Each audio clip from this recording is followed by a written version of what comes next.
Ibrahim itu ada dua pendapat, ada yang menyatakan 175, ada yang mengatakan 180. Ngabohongna ngan 3 kali. Ibu mah sapoe 3 kali, sepakat Bu? Tuh Pak, Nabi Ibrahim aja yang selama hidupnya 3 kali itu teh sieun Pak, takut nanti di akhirat. Nah, orang meniti sieun-sieun teuing atuh Pak nya ngabohong wae. Nah itu, nah ketika ditanya siapa yang engkau bawa, itu saudara perempuan saya.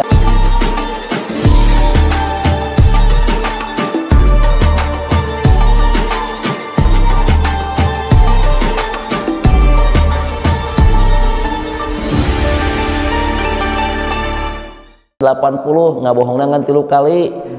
Ibu mah sapoe 3 kali, sepakat Bu? Tuh Pak, Nabi Ibrahim aja yang selama hidupnya 3 kali itu teh sieun Pak, takut nanti di akhirat. Nah, orang meniti sieun-sieun teuing atuh Pak nya ngabohong wae. Nah itu, nah ketika ditanya siapa yang engkau bawa, itu saudara perempuan saya. Nah, Ibrahim itu tahu lamun saya jujur maka saya akan dibunuh. Nanti istrinya akan dijadikan sebagai istri raja. Di dalam sejarah raja ini mempunyai kelainan seksual, menyukai perempuan-perempuan bersuami. Kata dia, kalau saya menikah dengan perempuan yang sudah bersuami maka kerajaan saya akan meluas, akan melebar.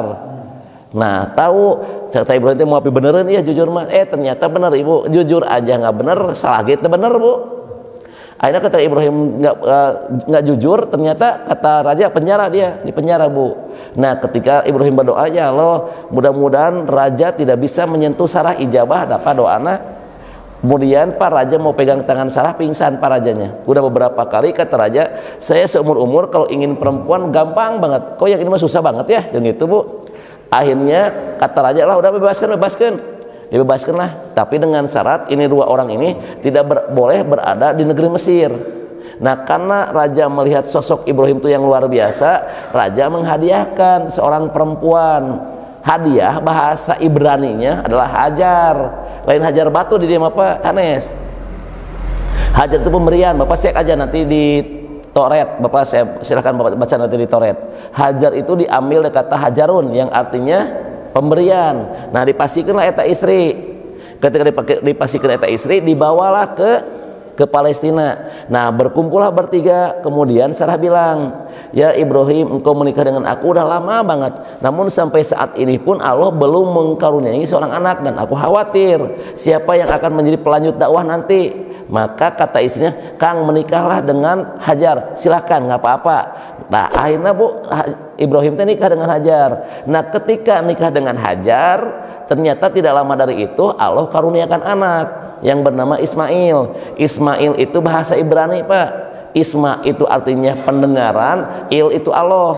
Jadi berdoa yang setelah lama ini didengar oleh Allah, disebutnya Ismail. Kalau Ishak itu bahasa Ibrani yang artinya tersenyum. Kenapa tersenyum? Karena ketika malaikat mengabarkan bahwa Ibrahim akan punya anak, istrinya bingung, kaget. Bagaimana mungkin aku punya anak sementara aku sudah lanjut usia? Ajuj bahasa Arabnya Pak. Sudah tua, suami saya pun sehun, sudah tua. Mana mungkin aku punya anak? Kalau Allah berkehendak cuma berkata kun fayakun jadi. Sarah itu tersenyum. Tersenyum itu bahasa Ibraninya Ishak, makanya menamakan anaknya Ishak. Kalau yang Ismail mah yaitu doa yang selama ini dipanjatkan kepada Allah diterima oleh Allah, didengar. Doa yang didengar oleh Allah itu bahasa Ibraninya adalah Ismail. Nah baru aja lahir, senang ini istri yang pertamanya cemburu. Ya Allah, kan Ibrahim teh suami abi. Nah kan kedua wahainya turun perintah dari Allah, hei Ibrahim, bawa eta istri dan anaknya ke lembah Tanus. Tuh ayatnya, bawa ke lembah Tanus. Maka Ibrahim pun membawanya ke Mekah. Nah ketika membawanya ke Mekah, maka Ibrahim berdoa, ya Allah, sesungguhnya aku ini telah menempatkan sebagian dari keturunanku di lembah yang tidak terdapat tanaman-tanaman sedikit pun, di dekat rumah engkau Baitullah. Tuh pada. Dan mudah-mudahan mereka ini orang-orang yang senantiasa menunaikan sholat. Berarti zaman Ibrahimnya terus ayah sholat. Nah kemudian apabila ada suatu saat orang datang ke Mekah, datang ke tempat ini, mereka tuh jadi pada baik semuanya, dan hati mereka tuh condong gitu, jadi balalager, tidak menyakiti, tidak mengganggu. Dan ijabah apa doanya Ibrahim? Tuh, nanti di ayat 40-nya Ibrahim pun berdoa lagi. Ya Allah, ya Tuhan kami, jadikanlah anak cucu-cucu kami semuanya orang-orang yang menunaikan sholat. Tuh, Pak. Berarti perintah sholat ini sudah ada semenjak dulu. Jadi bukan hanya ke kita. Nah, turun Bu. Setelah Nabi Ibrahim turun ke anaknya Ismail. Nih, saya buka ayatnya. Quran surat Maryam ayatnya 54-55. Dan ceritakanlah Muhammad kisah Ismail dalam Al-Quran, dan dia itu adalah orang-orang yang membenarkan janjinya. Dan Nabi Ismail ini menyuruh kepada keluarganya untuk mendirikan sholat dan menunaikan zakat. Tuh ayat Pak. Lanjut ke bawah, ke Su'aib. Meskipun Pak di terjemah Bapak mah ini beda-beda terjemahannya. Ada yang apakah sholat kamu, ada juga yang menerjemahkan apakah agama kamu, ada Pak. Karena sholat merupakan bagian dari perintah agama. Hei Su'aib, apakah cenah sholat kamu yang menyuruh kamu, tuh ayat kan, menyuruh kami untuk meninggalkan apa yang kami sembah. Tuh, sholat kami, meskipun di terjemahan Bapak mah, apakah agama kamu cenah yang menyebabkan kami harus meninggalkan penyembahan-penyembahan kami? Tuh, Su'aib pun berkata seperti itu. Kemudian Pak, ini Nabi Musa. Quran surat ke-20 ayat ke-14. Innani anallahu, 14-nya baca Pak, bukan 13-nya, 14-nya. Innani anallahu la ilaha illa ana fa'budni wa aqimi sholata lidzikri.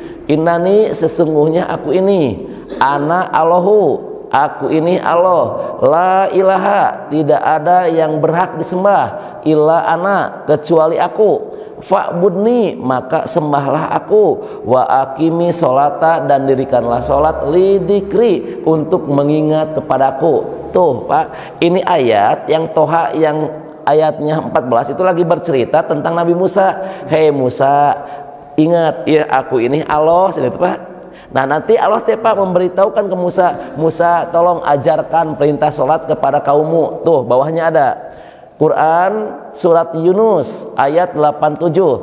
Allah mewahyukan kepada Musa dan Harun untuk membuat rumah, dan jadikanlah rumah-rumahmu itu dan rumah kaummu itu untuk dijadikan tempat ibadah, dan dirikanlah sholat. Tuh ayat Pak. Nabi Musa, Nabi Harun pun sholat sadayana. Jadi tidak ada pas satu makhluk pun yang oleh Allah tidak diperintahkan untuk sholat. Sadayana ge sholat. Buka deui Pak. Bani Israel, Nabi Musa Bani Israel Pak. Bani Israel itu diawali dengan Yakub ke bawah Pak. Yakub oleh Allah diberi gelar Israel. Israel ini ada 3 pendapat. Isra itu artinya perjalanan. Il Allah. Jadi hamba yang diperjalankan, atau orang yang selalu berjalan di malam hari yang diizinkan oleh Allah. Israel. Ada juga yang mengatakan Isra itu hamba. Il Allah. Jadi Israel teh hamba Allah. Bahasa Arabnya Abdullah. Kemudian ada juga yang mengatakan Isra itu artinya pilihan, il Tuhan. Jadi pilihan Tuhan. Anak-anaknya dalam bahasa Arab disebut bani. Bani nisbat ke orang tuanya. Orang tuanya digelari oleh Allah Israel. Jadi Bani Israel. Yakub ini punya istri 4, anaknya 12. Kemudian Rahel, Balha, Julpa. Dari 4 istri ini 2 merdeka, 2 hamba sahaya, mempunyai anak 12. Quran suratnya ke-12 ayat 4. Idqala Yusufu li abihi. Dan ingatlah ketika Yusuf berkata kepada bapaknya, wahai bapakku, sesungguhnya aku bermimpi ada 11 bintang, matahari dan bulan terlihat bersujud kepadaku. Kemudian bapaknya berkata, wahai anakku, janganlah kau ceritakan mimpi-mimpimu ini kepada saudaramu. Apabila mereka mengetahuinya, maka mereka akan membuat tipu daya. Ingatlah bahwa setan itu musuh yang nyata buat kalian. Tuh dijelaskan Pak. Tak siapa 11 bintang teh, yaitu saudara Nabi Yusuf. Tambah Yusuf 12, dan ini diabadikan ada di sini tuh. Nanti suatu saat ketika Nabi Musa memohon kepada Allah, ya Allah, kaumku ini meminta kepadamu untuk diturunkan air. Maka kata Allah, hei Musa, pukulkan tongkatmu ke batu, maka batu itu akan memancar 12 mata air. Siapa yang 12 mata air teh? Bani Israel. Ini dijelaskan lagi Pak di surat Al-Maidah untuk perintah sholat. Dan ingatlah ketika Allah mengambil janji kepada Bani Israel, dan kami mengambil perjanjian itu ke 12 pemimpin. Tuh Bapak, kalau Bapak mau cek Pak tentang sejarah hari ini, Bapak buktikan Amerika, buktikan kemudian Inggris. Apabila dia mau mengambil satu keputusan untuk negaranya, maka mereka harus berkumpul 12 orang. Sok Pak cek gerak. Bapak mah nggak pernah penasaran ya yang kemarin meninggal dunia siapa? Elizabeth, channel apa ada Pak? Nah, Bapak Ibu, untuk sedapnya, ketika Fir'aun mengejar ke laut, ari keluargana Fir'aun aya keneh teh Bu. Panu ngejar mah Fir'aun jeung pasukanana Pak, keluarga Fir'aun mah aya di kerajaan Pak. Nah, Bapak nanti beli bukunya, aya sejarah Paraoh Pak, sejarah Fir'aun. Ternyata Pak, keluarga Fir'aun itu larinya kemana, sisa-sisa peninggalannya. Ternyata sisa jatnya salah satu nanti ke Inggris. Dan Elizabeth ini merupakan salah satu peninggalan nenek moyangnya Fir'aun Pak. Sanes Bu Fir'aun Ibu. Bapak silakan cek tongkat yang dipakai oleh Elizabeth itu Pak menunjukkan Mesir kuno. Kemudian mahkota yang dipakai oleh Elizabeth pun itu peninggalan Mesir kuno. Jadi ada simbol-simbol yang dipakai ku Elizabeth diteliti. Ternyata dari Inggris Raya itu dulunya Pak, orang-orang yang kaumnya kaumnya Fir'aun ngungsi itu salah satu ke Inggris Pak. Kartosnya tuh Pak, sadana aya Bani Israel ge ku Allah dipiwarang anjeun salat dan bayar zakat. Ternyata Bani Israel oleh Allah tuh diperintahkan salat dan bayar zakat. Nah, turun lagi Pak. Tuh, di atasnya ada. Ini untuk Yunus. Maka kalau sekiranya Yunus ini tidak bertasbih, tapi ada yang mengatakan tafsir, entah itu Bapak baca saja, mau di Al-Qurtubi atau mau di Ibnu Katsir silakan. Tuh cenah, apabila Yunus ini dia tidak balik lagi ke Allah, tidak bertasbih, meskipun ada terjemahan emang tasbih beneran Pak dina perut hiu, tapi ada juga yang mengatakan tasbih itu teh salat, wallahu alam salatnya seperti apa, maka cenah ikan itu tidak akan mengeluarkannya lagi. Terus Pak, Nabi Yunus teh ku Allah dikeluarkan di mana Pak? Di pantai, disuruh mamna teh anggur atau kalapa Bu? Waluh, punya sepakatnya. Jadi Nabi Yunus teh dikeluarkan ku Allah teh melalui peraturan hiu teh ka sisi pantai. Di sisi pantai teh sina mam anggur atau sina mam kalapa Bu? Mam waluh punya. Bapak Ibu mah teu pernah penasarannya kunaon ujug-ujug aya waluh apanya? Enggak Pak, harusnya kalau di sisi pantai itu yang terkenal itu pasti kelapa Pak. Nah, emang ujug-ujug Allah cenah Allah berikan kepada Yunus itu sebuah makanan yang berasal dari waluh Pak. Waluh teh naon bahasa Indonesianya? Labu tah. Labu Ibu. Nah diteliti entah itu mah labu hijau atau entah itu labu kuning, itu baik Pak. Saya ngecek, saya tanya-tanya ke istri saya, Neng gitu, ada nggak buku kedokteran sini, saya baca-baca. Ternyata Pak ada khusus yang di bab pergizian Pak. Ternyata waluh itu teh baik penyembuhan untuk orang-orang yang panas. Pak Nabi Yunus Pak kemarin mah berada di perut hiu, panas kondisinya Pak. Ibu ge kapungkur mah lawan sepuhnya Pak, sepuh kapungkur upami tedamang teh sok dikompres ku naon? Ku waluh. Nya sepakat punya. Nu ayeuna mah henteu Pak, kompres teh ku duit 100.000 ayeuna mah ya. Sepakat punya. Di kompres teh Pak ku duit banyak. Ibu laras Bu. Mending dikompres ku waluh atau mending ku sagepok duit? Tuhnya berarti alimun ku waluh Bu sepakat punya.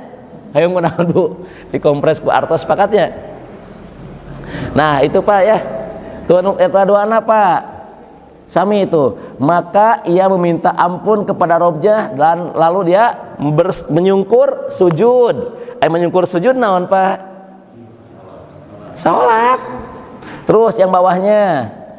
Ini Quran kisahnya Nabi Sulaiman, dan kami karuniakan kepada Daud yaitu Sulaiman. Dan ternyata Pak Sulaiman itu menyukai kuda-kuda nusararae. Lawan orang mobil Pak ieu teh. Kuda-kuda itu dipertontonkan ke Nabi Sulaiman. Terus Nabi Sulaiman teh takjub Pak, ya Allah, meuni keren-keren teuing ieu kudanya dipertontonkan terus hilapeun Pak waktu salat asar ieu kasusna teh.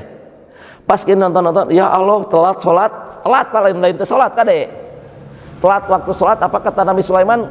Gara-gara ieu kuda, maka kami tuh jadi lalai ke Allah. Mulai saat ini eta kuda bawa ke dia, kami sembelih langsung Pak tah.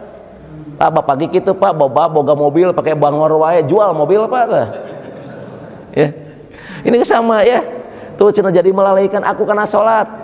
Bapak pernah dengar Umar yang waktu sore-sore ke kebun.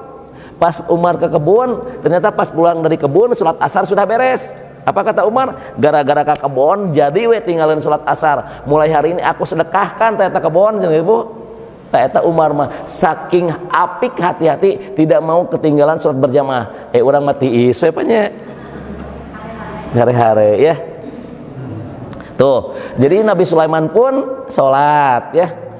Lanjut Bu. Nah sekarang Zakaria.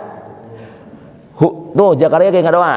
Hunalika da'a Zakaria robah. Di sanalah Nabi Zakaria berdoa kepada Tuhannya. Selaya dia berkata, Robi habli.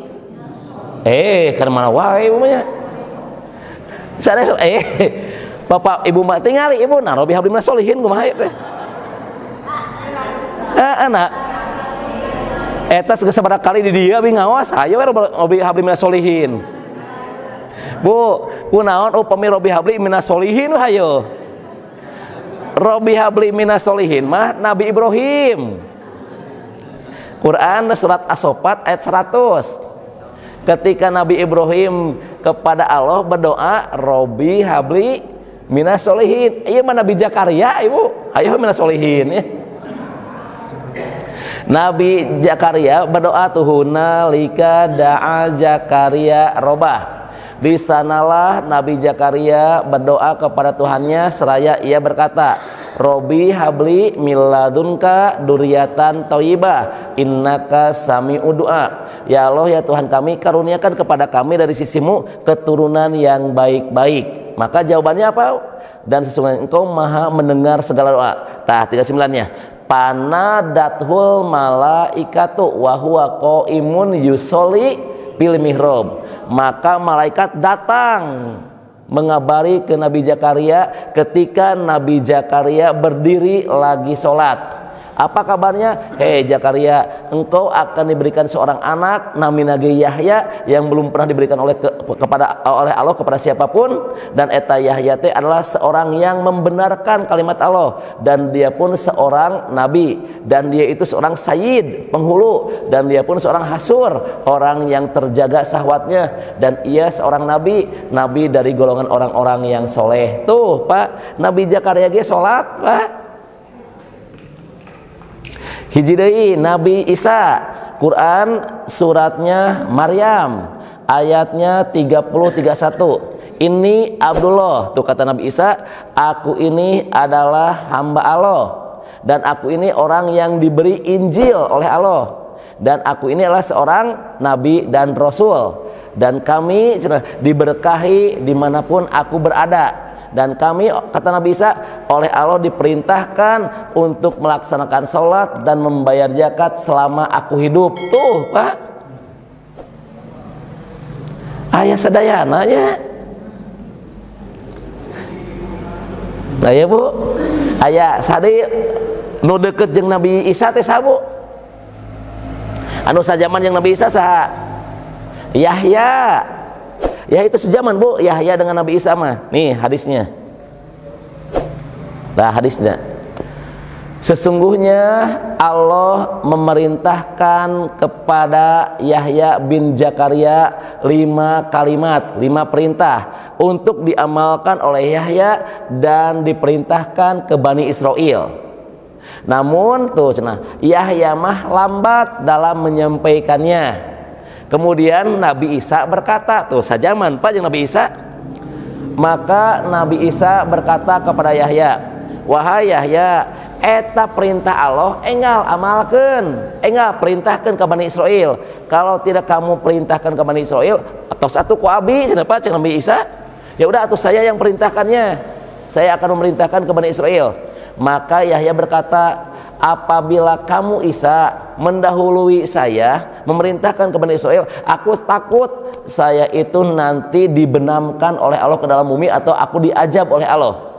Maka Nabi Yahya pun mengumpulkan Bani Israel. Hei, kumpul Bani Israel di mana? Di gereja atau di candi, Bu? Di gereja atau di candi? Nabi Yahya ngumpulkeun anak di masjid. Ari aya tuh. Ibu mahnya suka mana wae nya. Singkirang ieu jelas tuh di masjid, Bu. Jadi Nabi Isa dengan Nabi Yahya mah tidak mengenal gereja, Pak. Tuh cenah mengumpulkan di mana? Di Baitul Maqdis, di masjid. Kemudian orang-orang pun berkumpul sadayana, malah saking pinuhna eta masjid sampai tenampung, dan orang-orang pun berdiri cenah di tempat-tempat yang tinggi. Maka Nabi Yahya tuh berkata, hei kaumku, sesungguhnya Allah telah memerintahkan kepadaku dan untuk diamalkan oleh kalian. Cenah ayat tuh Pak. Naon nu kahiji? Yaitu janganlah engkau mempersekutukan Allah. Asyhadu alla ilaha illallah, qul huwallahu ahad. Sami, Pak. Kemudian perumpamaan orang yang menyekutukan Allah itu kata Nabi Yahya adalah seperti ayah tuan membeli seorang hamba sahaya, segitu Pak.